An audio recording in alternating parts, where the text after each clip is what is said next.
Assalamualaikum warahmatullahi wabarakatuh. Baik, di sini kami akan mendemonstrasikan mengenai nabza yang akan dijelaskan oleh Saya Rahmawati Maidilani Yulistia. Di samping saya, nama saya Yolanda Ria Kartika, dan di samping saya Ulfa Sumaningrum. Oke, di sini kami akan menjelaskan mengenai nabza. Oke, baik. Nabza itu merupakan singkatan dari narkotika, psikotropika, dan golongan zat adiktif lainnya. Nah, apa sih itu narkotika, psikotropika, serta zat adiktif lainnya? Kita akan mempelajarinya satu persatu. Jadi, narkotika merupakan suatu zat yang mampu menurunkan kesadaran dan juga rasa nyeri serta menyebabkan ketergantungan. Nah, dia itu ada 3 golongan, yaitu golongan pertama, golongan kedua, dan golongan ketiga. Golongan pertama itu merupakan golongan yang sangat tinggi sehingga tidak dapat dijadikan sebagai obat terapi, melainkan hanya sebagai ilmu pengetahuan. Contohnya adalah ganja. Nah, golongan kedua atau golongan yang di tengah, dia itu merupakan memiliki tingkatan zat yang masih sangat tinggi, tetapi ia sudah bisa digunakan sebagai obat terapi dan juga digunakan sebagai ilmu pengetahuan atau penelitian. Contohnya itu ada morfin dan petidin. Dan di golongan terakhir atau bisa disebut sebagai golongan terendah, itu memiliki zat adiktif yang ringan. Nah, banyak digunakan sebagai obat atau juga terapi. Contohnya adalah kodein. Nah, lalu dilanjut oleh psikotropika. Psikotropika merupakan zat selain narkotika yang memiliki ketergantungan dengan cara mempengaruhi sistem saraf serta sehingga menyebabkan perubahan perilaku serta aktivitas mental pada penggunanya. Nah, pada psikotropika itu dibedakan menjadi 4 golongan. Golongan pertama, golongan kedua, dan golongan ketiga serta golongan keempat. Golongan pertama yaitu golongan yang sangat-sangat kuat sehingga hanya digunakan sebagai penelitian atau ilmu pengetahuan. Contohnya ada ekstasi, LSD, dan lain-lain.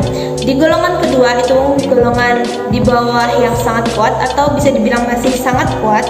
Itu hanya bisa digunakan sebagai penelitian juga terapi. Tapi tidak semua terapi menggunakan pada golongan kedua, hanya beberapa terapi saja. Contohnya adalah amfetamin. Lalu di golongan ketiga itu adalah golongan yang sedang sehingga bisa digunakan sebagai penelitian juga terapi. Contohnya ini adalah phenobarbital.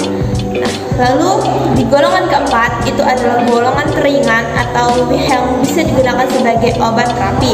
Contohnya adalah diazepam.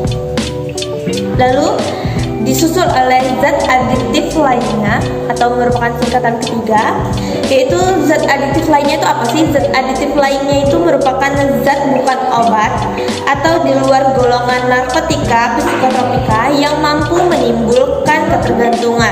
Nah, di sini zat adiktif ini ada 3 golongan juga teman-teman, yaitu zat adiktif alkohol, golongan rokok, serta golongan inhaler. Inhaler ini dibedakan lagi, ada inhaler bensin, contohnya aseton, thinner, inhaler yang merupakan bau-bau yang membuatkan candu. selanjutnya yaitu efek nabza. Nah, efek nabza itu dibagi menjadi 3. Yang pertama ada golongan depresan, yang kedua adalah golongan stimulan, dan yang ketiga ada golongan halusinogen. Yang pertama, golongan depresan. Apa sih golongan depresan? Itu dimana efeknya menekan saraf pusat dan mematikan aktivitas fungsional sehingga penggunanya akan merasakan kantuk, tenang, dan tidak sadarkan diri. Yang kedua adalah golongan stimulan, yaitu dimana efeknya berbanding terbalik dengan efek pada golongan depresan, dimana meningkatkan sistem saraf pusat dan menaikkan aktivitas fungsional sehingga penggunanya menjadi lebih semangat, segar. Baik, yang terakhir yaitu golongan halusinogen, itu dimana efeknya itu mempengaruhi sistem saraf pusat dan memanipulasi perasaan dan pikiran sehingga mengubah persepsi terhadap realita. Kita gunakan cara pencegahan narkoba yang ada di sekitar kita. Yang pertama yaitu ada penyuluhan, lalu yang kedua memberi pendidikan pada anak, yang ketiga deteksi dini pada anak, yang keempat bimbingan sosial, dan yang terakhir menciptakan lingkungan yang kondusif. Beberapa bahaya narkoba bagi seseorang yang mengonsumsinya. Yang pertama, dapat menurunkan kesadaran hingga hilangnya ingatan. Yang kedua, dehidrasi akibat ketidakseimbangan elektrolit di dalam tubuh. Yang ketiga, merubah sel di otak. Beberapa jenis narkoba mengakibatkan kerja otak dipaksa tidak semestinya. Yang keempat, mengganggu kualitas hidup, berdampak pada kesehatan fisik dan juga jiwa. Yang terakhir adalah kematian. Ada beberapa kondisi di mana seseorang dapat ketergantungan terhadap narkoba. Yang pertama, seberapa banyak narkoba yang telah dikonsumsi. Yang kedua, seberapa sering narkoba dikonsumsi. Yang ketiga, menggabungkan beberapa jenis obat. Dan yang keempat, dibarengi dengan alkohol. Dalam pencegahan nafza ada beberapa faktor yang dapat kita terapkan dalam kehidupan. Yang pertama, faktor individu. Yang kedua, faktor keluarga. Yang ketiga, faktor lingkungan. Dan yang terakhir, faktor media sosial. Selain dari bahaya dan juga ketergantungan seseorang terhadap nafza, ada beberapa faktor yang mengakibatkan seseorang itu memilih untuk menggunakan narkotika. Yang pertama yaitu pergaulan.